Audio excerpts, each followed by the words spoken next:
Jadi tanpa melengahkan masa, kita akan memulakan forum. Jadi saya ingin menjemput panelis kita. I would like to invite Dr. Ronald McCoy to the stage. Dr. Ronald McCoy merupakan bekas Presiden Malaysian Medical Association. Beliau juga merupakan bekas Presiden Malaysian Physician Against Nuclear Weapon. All in the past, by the way. All in the past, yeah. And beliau baru kembali daripada Vienna, untuk persidangan mengenai senjata nuklear. Panelis kedua, saya ingin menjemput Profesor Dr. Kekal untuk hadir ke atas pentas. Beliau merupakan pengerusi Papan Support Group. Bagi mereka yang belum lahir waktu itu, Papan Support Group adalah gerakan anti-nuklear Bukit Merah dan juga di Papan, dan telah berjaya menghalang dan menutup ARE factory di Bukit Merah, dan juga telah menyebabkan kerajaan membatalkan nuclear waste di Papan. Profesor Dr. Kekal. Panelis ketiga, saya ingin menjemput Profesor IR G. Lalchan, Fellow Academy Science Malaysia, pernah bertugas dengan Tenaga Nasional, banyak terlibat dalam perangkaan polisi dan dasar tenaga di Malaysia, dan juga terlibat ketika penulisan Renewable Energy Act, dan banyak lagi penglibatan dalam tenaga. Dan saya perkenalkan diri saya, moderator Anas Alam Faizli, dan nampak gaya saya dah boleh mengambil kursi juga.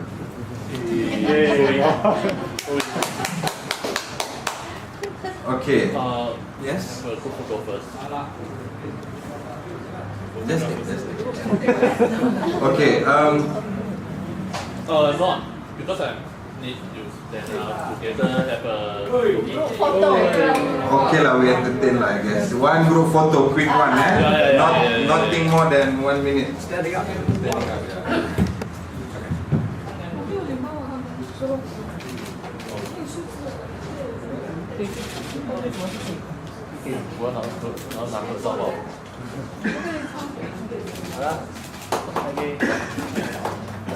Okay, thank you. Okay, forum kita akan laksanakan dalam dua bahasa, dalam bahasa Malaysia, dan Dr. McCoy akan bercakap dalam bahasa Inggeris. Tetapi kita akan cuba maksimumkan dalam bahasa Malaysia. Untuk soalan-soalan, kita ada kotak soalan. Mohon boleh masukkan dalam kotak soalan. Aktivis aman akan berada berdekatan dengan saudara-saudari untuk berikan soalan. And kalau bagi mereka yang ada Twitter, boleh tweet guna hashtag aman, dan kita akan cuba baca soalan tersebut lah. Jadi saya harap forum ini kita akan cuba sebanyak mungkin fokus untuk fakta, untuk memahami tenaga nuklear itu apa. Bila kita bercerita pasal Loji Nuklear Mudarat 2015 Mudarat Kekal, fokusnya adalah untuk tenaga penjanaan tenaga elektrik yang aman, tidak bersetuju. Okey, sedikit sebanyak mengenai aman. Aman merupakan satu gerakan rakyat akar umbi yang berpendapat bahawa tenaga nuklear, pertama, tidak bersih, kedua, tidak pun murah, ketiga, tidak selamat, dan keempat, tidak diperlukan di Malaysia untuk penjanaan kuasa elektrik. Dengan itu, Aman menentang pembinaan loji nuklear. Aman mempunyai permintaan yang mudah. Kami mendesak kerajaan membatalkan rancangan loji nuklear yang termaktub dalam ETP, di bawah EPP nombor 11, di mana kerajaan merancang untuk membina 2 loji nuklear untuk menjana 1000 megawatt elektrik sebuah. Dan kita fokus kepada keberkesanan tenaga, meningkatkan efisien energi, dan mengambil sumber tenaga, mempertingkatkan fokus untuk renewable energy. Tenaga boleh diperbaharui. That's tuntutan aman. Jadi saya nak tanya dalam yang hadir kat forum ni, berapa ramai yang sokong pembinaan loji nuklear di Malaysia? Boleh senyum-senyum ke, angkat tangan sikit ke? Can I have some faces? Siapa yang menentang pembinaan loji nuklear? Can I have some hands up? Okey, saja nak ambil poll sebelum dan selepas forum. Jadi mengapa Aman adakan forum ni? Mengapa Aman adakan forum loji nuklear mudarat kekal? Apa mudarat kekal? Sakit kanser ke kan? Ada tengok orang cakap tadi sakit kanser daripada sajak Abang Rahman tadi kan? Mengapa Aman buat forum ni? Pertama, kita nak bagi tahu semua, lepas ni jangan tanya dah. Jangan tanya Malaysia nak buat loji nuklear ke tak? Memang confirm, memang confirm kalau ikut selebaran yang semua saudara-saudari dapat. We are building 2 nuclear plants in Malaysia. We are building it. It's in the EPP 11. Google on the website, it's confirmed. Yang belum confirm, buat dekat mana, bila start. In fact, dalam selebaran tu kalau boleh tengok, dah ada jadual pun bila nak start. Start this year.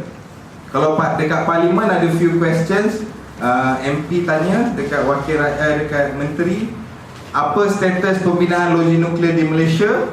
Dah ada jawapan. Kami sedang melakukan feasibility study untuk final dan kemudian akan proceed. Jadi selepas ini saya harap tak perlu tanya lagi Malaysia nak buat nuklear ke tak. It's confirmed.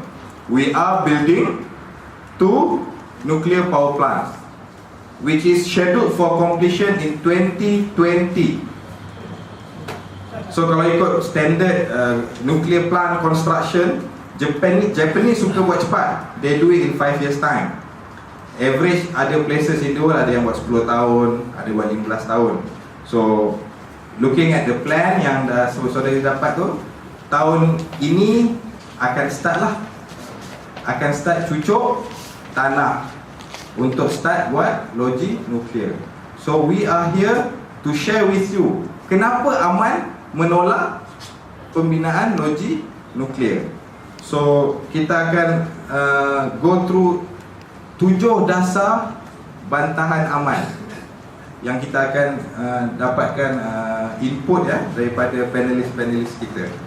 So pertama, mengapa Aman membantah pembinaan loji nuklear di Malaysia?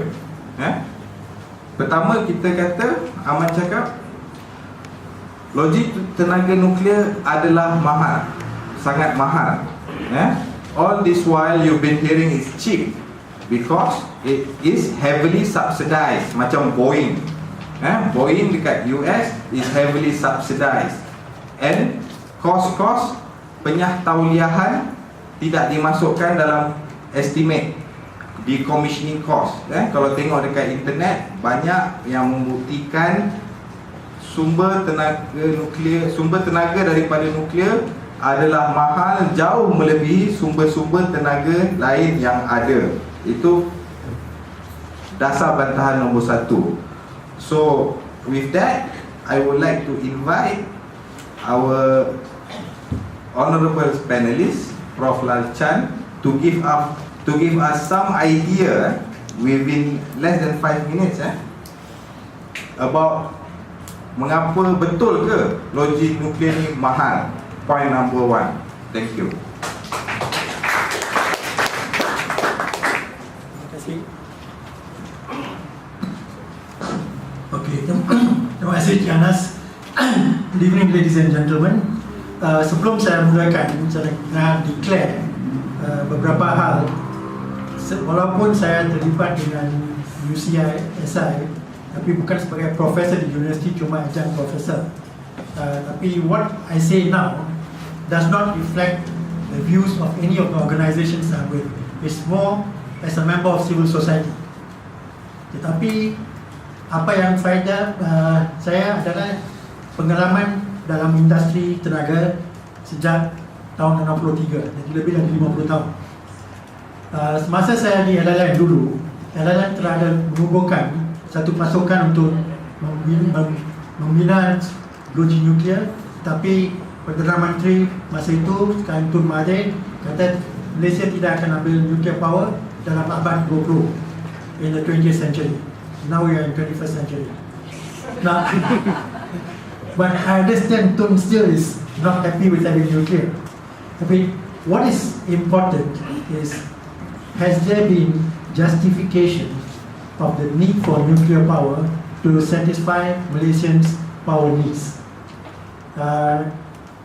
Saya tak faham sama ada orang daripada peserta sini hadir ucapan Dr. Rajendra Pachauri selepas Fukushima di Unit 10.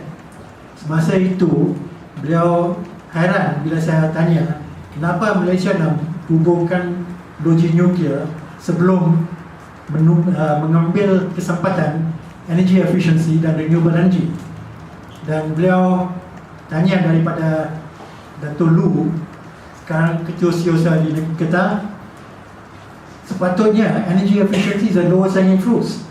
So Malaysia should go for energy efficiency first, and then renewable energy, and then coal or nuclear. He was not for nuclear all the time. But I retorted maybe cheekily, Malaysia doesn't want EE, energy efficiency, because there's not much money in it. Renewable energy becomes sexy when the feed-in tariff comes in, and nuclear is very sexy because there's lots of money in it. And everybody laughed. Now, I have actually posted on the former minister, Dato' Sri Peter Chin's blog, that Malaysia does not need nuclear, and the publication Green Prospects Asia actually raised the question. Facts have been given that we don't need nuclear by 2022. Why can't KETA or ST answer these reports? That was in January 2013. Up to now, nobody has responded because apparently they can't answer the facts. Unfortunately, I must also declare that when Anas asked me to be on this panel, I said, saya bukan anti-nuclear. And that has been my stand from long ago, not when I was in LLM, but after that. Why? I have written some articles in a blog under Dr. Christopher Tay, where I put this point very clearly. We do not need nuclear before about 2025, and in the meantime, the chances are there for energy efficiency to drop the demand from customers to the same extent that the nuclear power can generate. And it is always cheaper to save the kilowatt hour that you don't use than to generate and supply to others. Dalam pengalaman saya dengan konsultan juruperbing Denmark di Suruhanjaya Tenaga dalam 2002 to 2005, energy efficiency plan gave a cost of saving a kilowatt hour as 13 cents when supply was 26 cents. So in short, the issue is it's cheaper to save kilowatt hours than generate and supply. I accept the fact that nuclear energy is not necessarily cheap, not necessarily expensive, because there's no standard figure on this. Figures like Finland has very bad situations, Koreans and Japanese say they can do well and cheaply, but why is it nobody comes in as an IPP to do nuclear?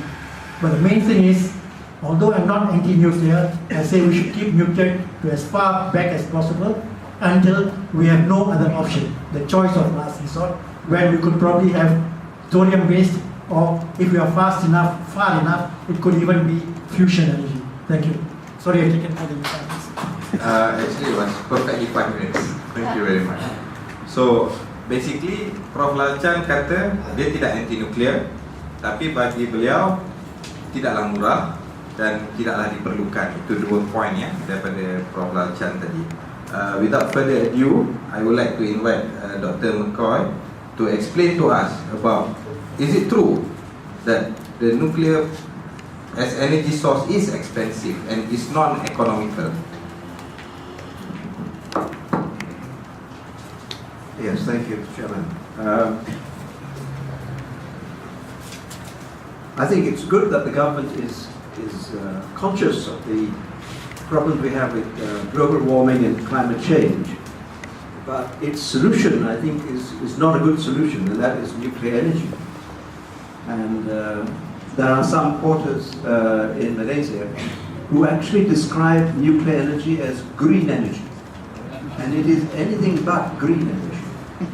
So there's a lot of disinformation out there, and there are a lot of vested interests out there who are going to make a lot of money out of constructing a nuclear power plant. Actually, it's going to be one nuclear power plant with 2 units, not 2 nuclear power plants. So it's going to be one nuclear power plant with 2 units. I think they build one after the other. So I think there is no question, if you look at the figures and if you look at the reports of various writers, economists, there is no question about nuclear energy being cheap. It is not cheap. I mean, there's no question about it. I must convince you about that. It's not, you were saying it's not cheap and it's not expensive. It is very, very expensive, because a lot of subsidies are hidden.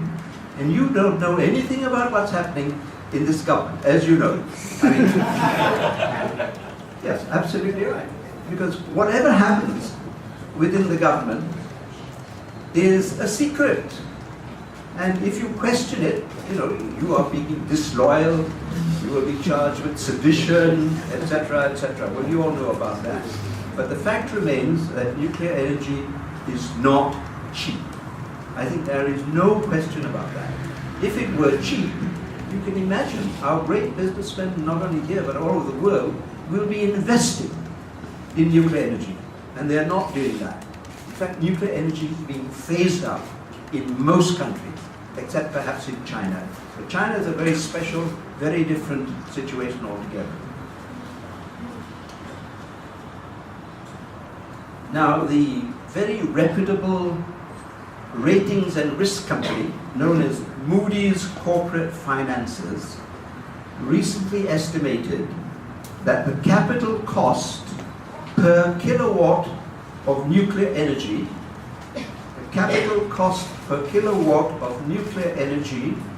was 275% higher than that of wind energy. So the capital cost per kilowatt of nuclear energy is 275% higher than wind energy and 150% higher than solar energy.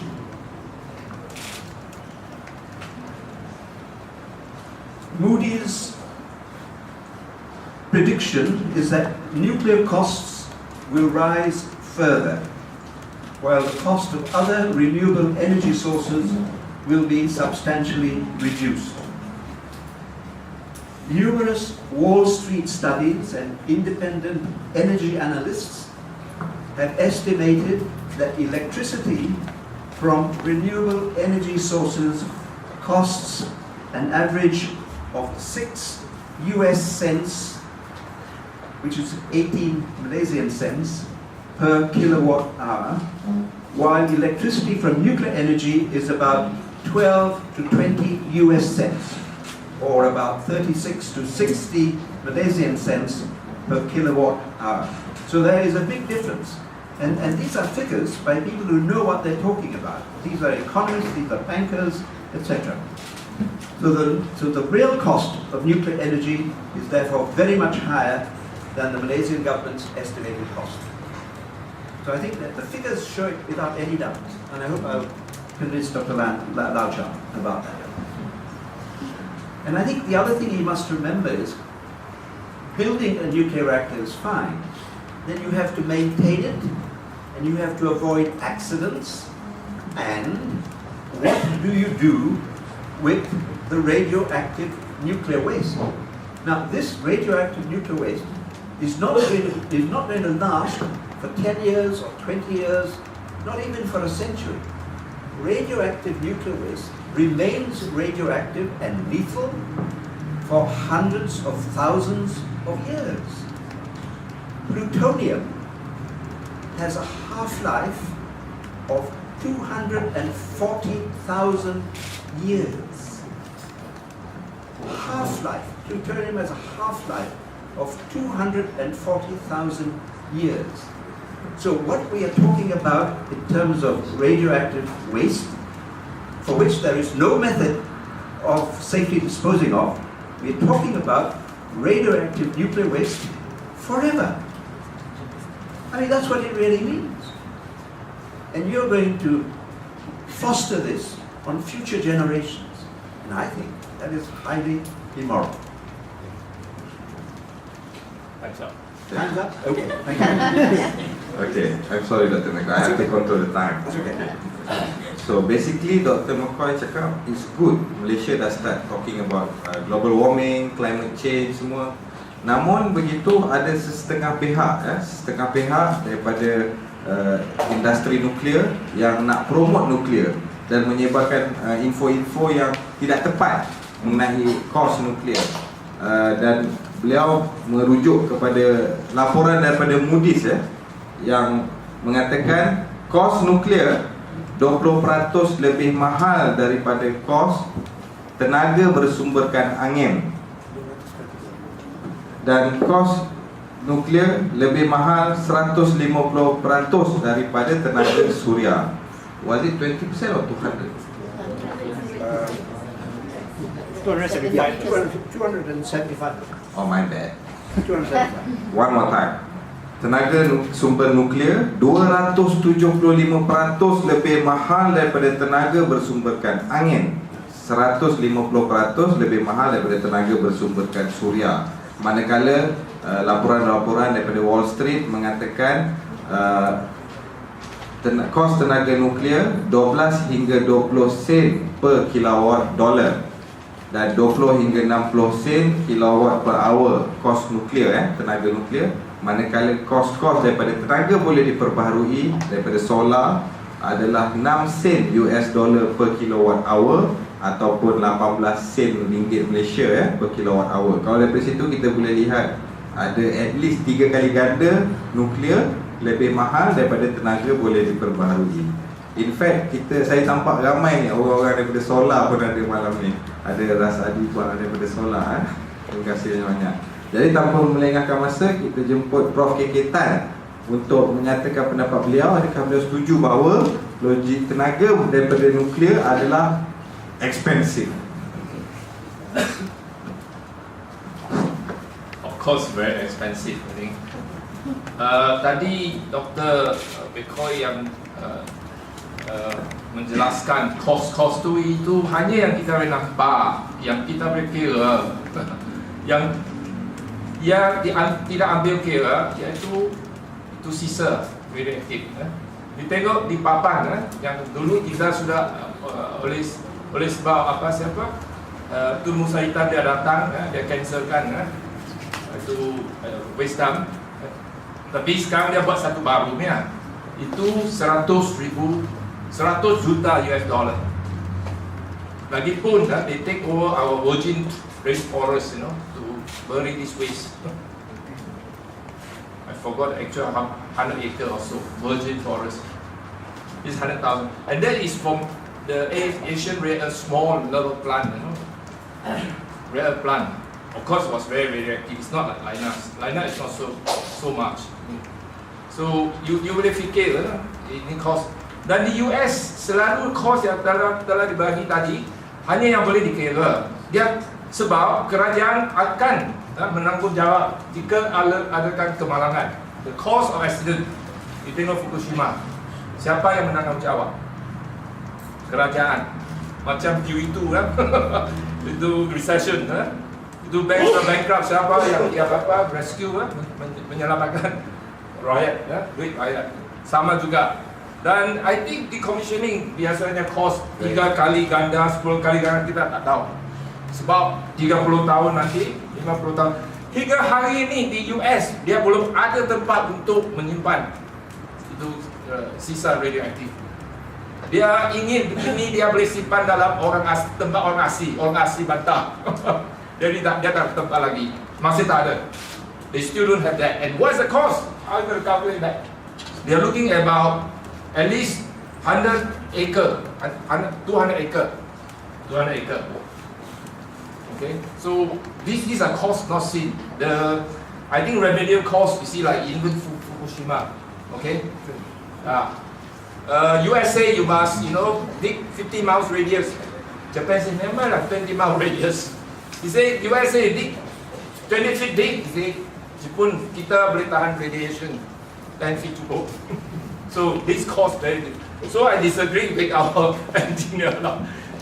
It's definitely very high cost, all unseen. They can only look at capex, that means capital cost. But this is changing all the time. So I'm sorry that I have been to commenting always about campaign anti-nuclear. So I have no choice. I'm lucky my son is born 30 years later. So my son is quite healthy. So we cannot, I think, accept nuclear plant as it is. You can see Chernobyl. Last time I say safe. Now you see all the deformities. You go to Kiev, you still cannot enter the place. They do calculate this cost, 100 miles radius, you cannot calculate the cost. But the last thing I want to say is this.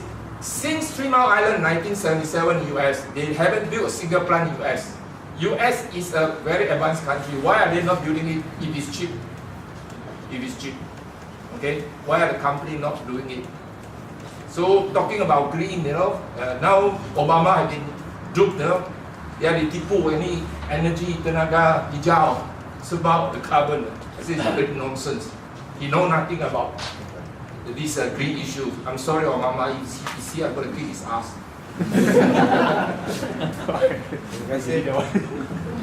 Thank you very much, Prof. Kekal.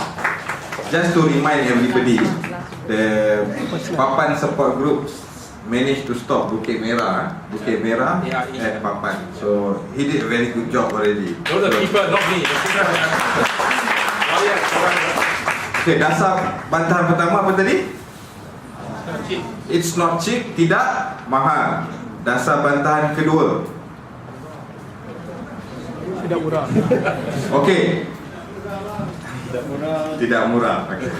So nowadays bencana alam happens all the time, betul, because of climate change and everything. In fact, kat Kedah pun baru ni ada ribut taufan. It's quite scary.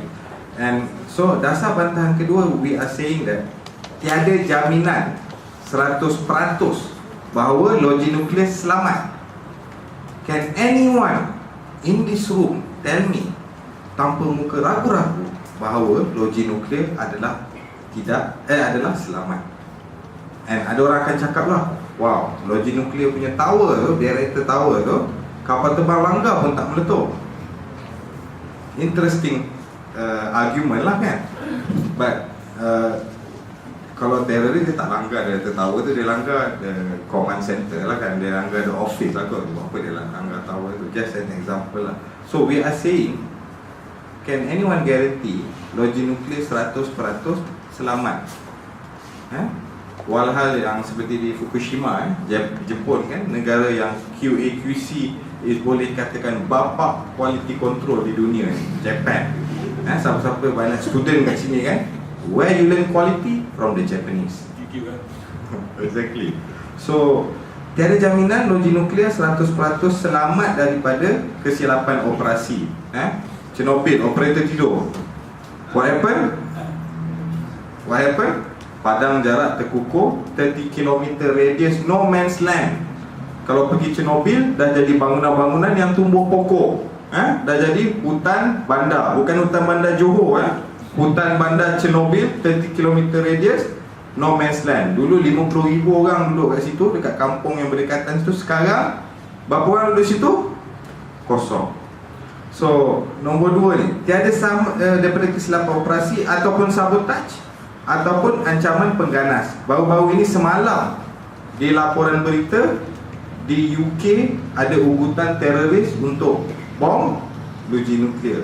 So I would like to invite Dr. McCoy again to tell us, can we guarantee 100% loji nuklear jika dibina di Malaysia is safe? Thank you.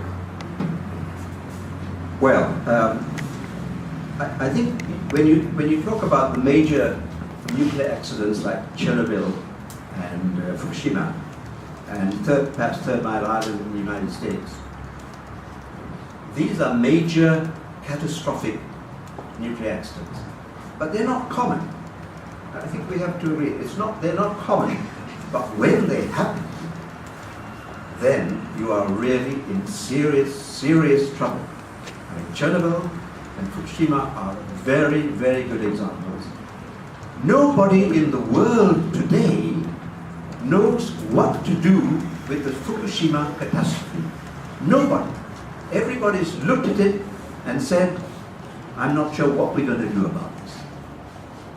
Because they're pouring water into the reactors to cool them down, and then this radioactive water is stored in tanks, and these tanks are now beginning to leak. And this is radioactive water going down into below the earth and into water supplies and into the sea. And eventually, people think that Japan will only be able to get rid of all this radioactive water used for cooling the fuel rods is by disposing of radioactive water into the South China Sea. So, we are really in serious trouble. People who live around even America. The West Coast of America is going to be affected eventually. But there have been hundreds of minor nuclear accidents all over the world. And none of them have developed into major nuclear accidents, thank goodness. But the fact remains that nuclear power plants are very prone to accidents. And in Malaysia, if you look at our maintenance culture and our safety culture, you would get goosebumps when you think that we are going to build one nuclear reactor in this country. I mean, one Fukushima-like accident in this country is the end of this country, because it will make a lot of Malaysia, half of Malaysia perhaps, would not be inhabitable. And Fukushima is going to cause huge problems for Japan. And Tokyo is not very far from Fukushima. The government has already identified 7 sites. I think there's a map somewhere around which you see. 7 sites to build this. They have decided, as far as I know. They don't say these things. People like me. 2 in Terengganu, 2 in Johor, and the Singapore government is very, very worried if they build it in Johor, southern Johor. 2 in Perak, 1 in Kedah. 5 along the coast because you need water, seawater. 2 next to 2 lakes, Lake Chini and I forget the name of the other one. Right, okay. So those are the sites. So those of you who've got families in these areas, and even if you live in Kuala Lumpur, you better be nervous about these nuclear reactors. So we've got to work very hard to convince this government. And this government is very difficult to convince. It doesn't talk to you and me. So how do we convince them? It owns the major newspapers in this country. So how do you write in these newspapers and say the things we would like to say about nuclear energy and about all the other things that go on in government? So we are in serious trouble. And seriously, I think the only way we're going to stop the construction of this nuclear power plant